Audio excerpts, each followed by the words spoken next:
Hello, my name is Isabella Chittenden, and I am a practicing and aspiring graphic designer. I've decided to present my work through an e-portfolio that demonstrates who I am and what I do in an accessible, efficient, and interactive manner. As a graphic designer, I develop client branding through strategic design that leaves an unforgettable impression. Going above and beyond satisfying my clients' needs and wants is how I operate. I am constantly looking for opportunities to utilize and extend my design knowledge and experience. I am halfway through studying my Bachelor's of Commerce and Visual Arts in Design, but thus far my strengths include imaginative design and content, as well as clear communication of client brand image through a unique design. Through graphic design and branding, I ultimately want to take no-name startup businesses to brand standouts with a little bit of spice. My three primary social channels of choice to present my success of turning clients' ideas into commercial success stories is TikTok, Instagram, and LinkedIn as seen below.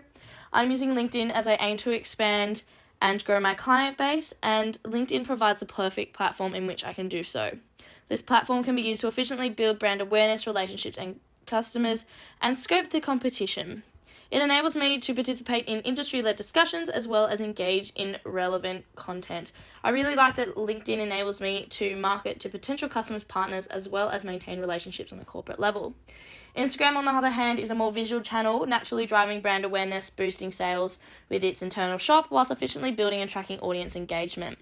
I believe posting 4 to 5 carousel posts and stories per week featuring my clients' branding and design will be most beneficial with call to action captions and directive links to my website and relevant content. TikTok, on the other hand, makes retaining customer loyalty and engagement easier, as it is a great platform for user-generated content.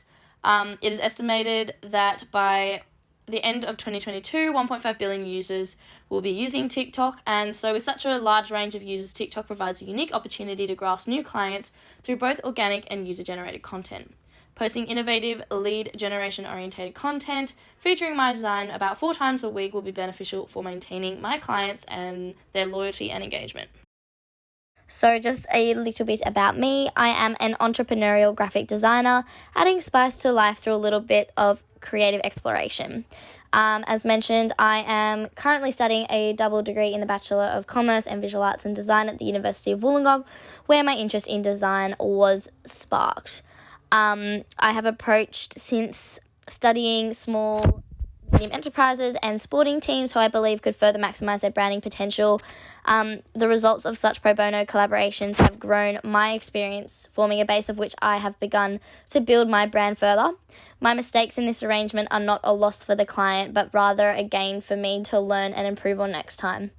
Managing my double degree and work, graphic design has currently taken a back seat as more of a side hustle, along with event management and social media management.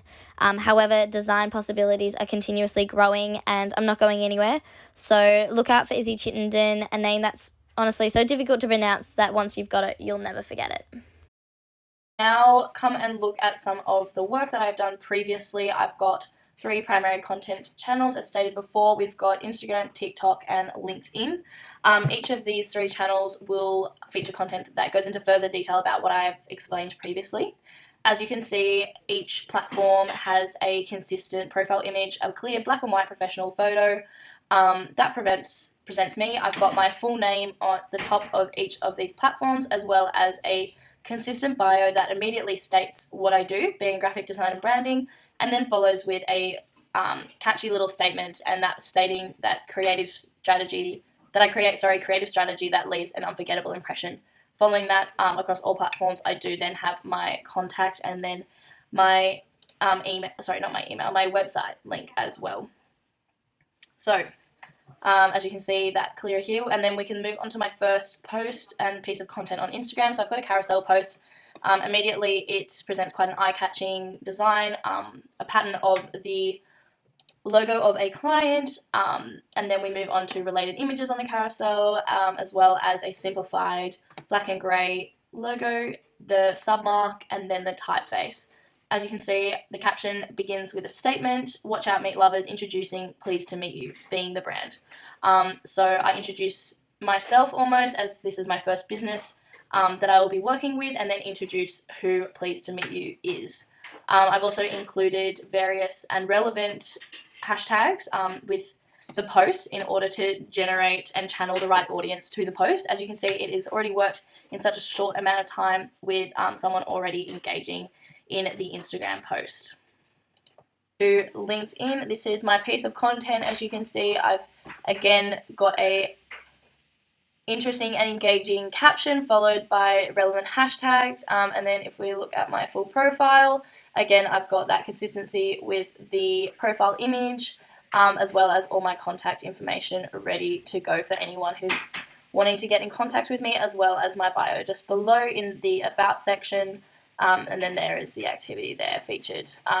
Also, I've got my graphic design experience, my education, currently studying at the University of Wollongong as specified, and yeah. And now I will show you the TikTok content that I have created. So this is an example of a first draft mood board to ensure that the logo aligns with the client's aesthetic intentions and is also functional for their desired application, which in this case will be on meat packaging and commercial fridges, freezers and vehicles. The farm that this meat is sourced from is very beautiful and well manicured, so I wanted the brand to feel the same, clean, concise and neutral. This mood board helps me confirm that I'm on the right track, and is a great way to present to my clients of how this logo will look on meat packaging as seen. That's one I am sort of drafting together now, just a very simple version, and keeping images from the farm, as well as things that the brand will be associated with, just to make sure that everything visually aligns and that I am remaining consistent throughout the branding. And then once that's all together, I save that and then present that to the client. So moving on to the reflection, in developing my e-portfolio, it has forced me to have a self-reflection of my previous work, my achievements, as well as my future goals that align with my career in the graphic design space. As I'm currently halfway through my degree, as previously mentioned before, I have found it very easy to get distracted working to achieve short-term monetary goals rather than channeling my energy towards my career path. This process has been an eye-opener and a clear indication that I need to be more proactive in this space. However, I have realised I'm much more capable than I previously thought, and can use these digital marketing skills and website making skills in the future. I believe that the process of developing an e-portfolio has definitely put me a step above many others, especially those who are still relying on hard copy resumes and portfolios, particularly those in the digital industries. Most of our day-to-day work and social life has moved to an online space, so getting left behind in such a progressive digital landscape is just no longer an option, especially when looking for a job. I've found that developing this e-portfolio has greatly increased my confidence in my level of employability. Having one at my disposal has been and will be a major advantage in standing out from the crowd, enabling me to provide more information but yet in an engaging, accessible and concise way. My e-portfolio has given me the confidence that I'm taking a step in the right direction for any type of graphic employment, partnership or experience that I may go for.